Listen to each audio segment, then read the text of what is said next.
Hey everyone, welcome. Thanks for tuning in. Today's video is going to cover a few different related topics. So I wanted to say a lot more on the topic of validation wounds and why it's really important and crucial to understand the shape of our own validation wounding. And I'm going to go over three core areas where the validation injuries may manifest for us, as well as my own definition of what these are and what's really special or unique about like the approach that I'm taking towards this. So I hope you'll find it useful and you can adopt it for yourself. And I know it's helped me quite a bit, which is why I'm sharing it. So, but in order first to get there, I just wanted to quickly share like a little philosophical sidebar with you about the importance of being aware of what scale of perception we're using when we're examining any given phenomena. So I really internalized like the role and importance of this when I once did like a mini binge on lectures by the amazing physicist Lisa Randall.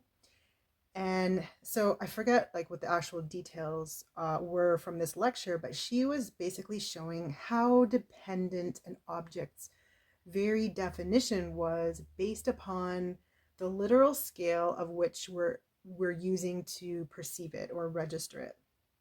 So think of like quantum observation times microscopy. And in her case, I think she was looking at some issues in dark energy. So a given thing which actually exists is not going to be available for observation on every level of perception. And this actually goes beyond, like, we all know the human eyes can only see certain wavelengths. But this goes into the very instruments that we're using for observation, and as well as the cognitive schemas and frameworks that we're using to approach a given issue.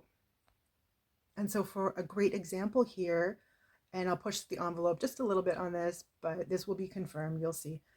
So you've likely learned about the idea of paradigm shifts in the history of science. And so right now we're currently in a very resistant paradigm shift in cancer research, but also more generally like internal medicine and all diseases. So the shift here is that most internal diseases, like if they're not infections, which comes from outside the body, if they're not infections, most internal diseases have the same source. And they are all metabolic issues.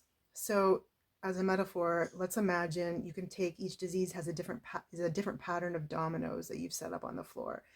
And they all have different patterns. But the thing which sets each off, that initial push, is always high blood sugar. This is not just a diabetes thing.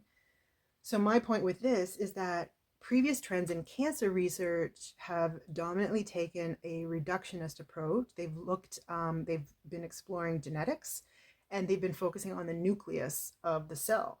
So the actual what the new evidence is showing is that the correct level of examination here is slightly it's outside the nucleus of the cell. It's in the mitochondria, still within the cell, but it's outside the nucleus. So it's like one or two levels above where they were looking.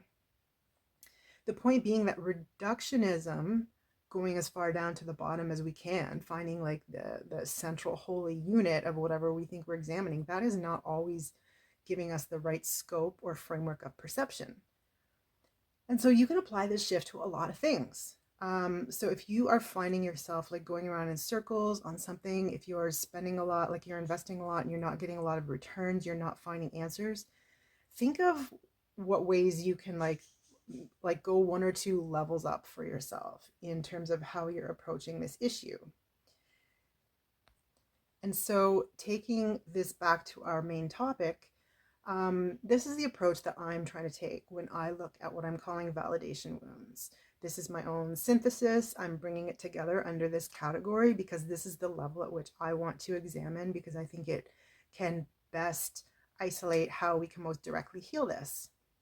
So we don't need to step into like every psychological theory or frameworks and measures and scales about like personality types or attachment styles. This can all actually add layers of distortion, added details that we don't need. And on top of it, some of this is just incomplete. It's like a knife blade that was made in the 1960s, and like the blade has grown like dull or rusty even. We have to constantly upgrade our concepts for the nature of the phenomena that we are trying to describe or observe. And again, this goes back to the scale of observation. We constantly have to update that to refine it, to make sure that we understand like what scale we're trying to look at, and to adjust our scope when we are not finding or we haven't really brought it into focus yet. And so you don't need to have your IQ tested or your EQ.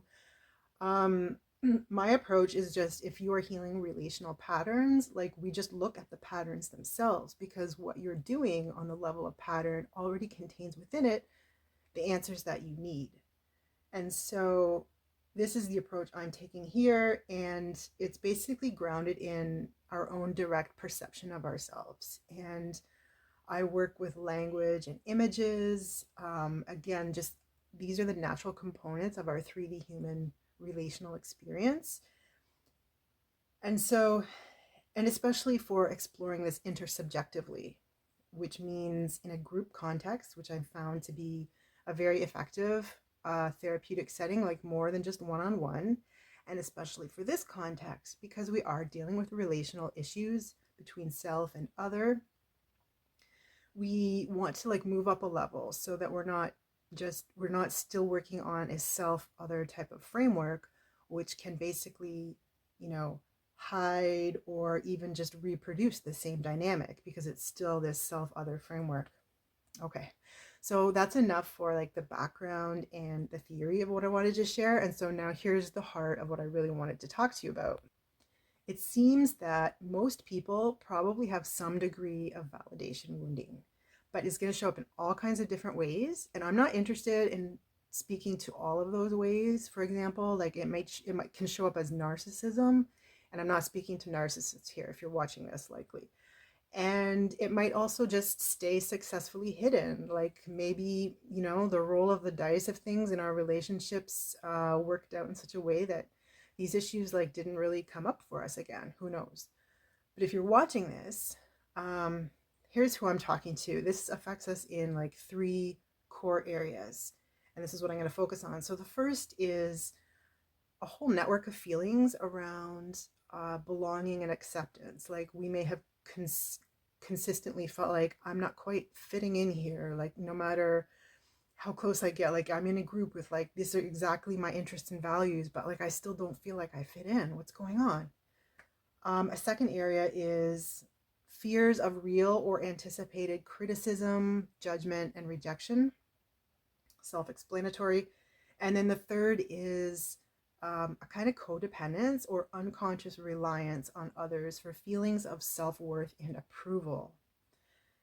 And so basically, like the more that we're externally focused in each of these areas, where we're focused on the other, or we're focused on like what the other thinks of us, or how can we match the other or not upset them, we're literally, it's like we're handing over our bank account and like putting it in someone else's name. It's just a metaphor. So what you want to do is just think about this like the subtle shift that happens when you see that duck rabbit image, that famous image. You've seen it. We need to train ourselves to just flip to the other way of seeing our own image. And in this case, again, metaphorically now, this image is our actual internal self image. We want to define it internally, not from the external. And so, yeah, we just need to make this shift in our own perception so that we're centering ourselves and our perception of ourselves from within. So, again, the metaphor is not quite a one-to-one mapping here, but like I think you get what I mean. And so, what you want to do is find this image on your own in your own life, how it's showing up for you. So, the actual shape or outline that literally defines your own image of yourself. So every time you catch yourself seeking or gaining approval from some outside source, count that as like a dot. And what you want to do is try to find all of these dots and then like make that metaphorical outline to see how you're actually unconsciously finding or seeking validation from the outside. Now, just to be clear here though, like I don't want to come off as saying that it's wrong to receive validation from others. Like I still think that's a very important source. It's very beautiful. And I think that it's great to give and share this validation with others when it's genuine. All I'm trying to convey here is that we don't want to be receiving this validation from a place of deficit, because that's what sets us up for addiction, for self-doubt, for people pleasing, or just losing our own internal compass. So if all of this interests you, this is what I'm going to be guiding us through on my first set of study groups. And the introduction to this is free. It's going to be online. I'm inviting you, if you know that this is something that you want to work on. And to join, you can just sign up through my mailing list. I'll put it in the comments below.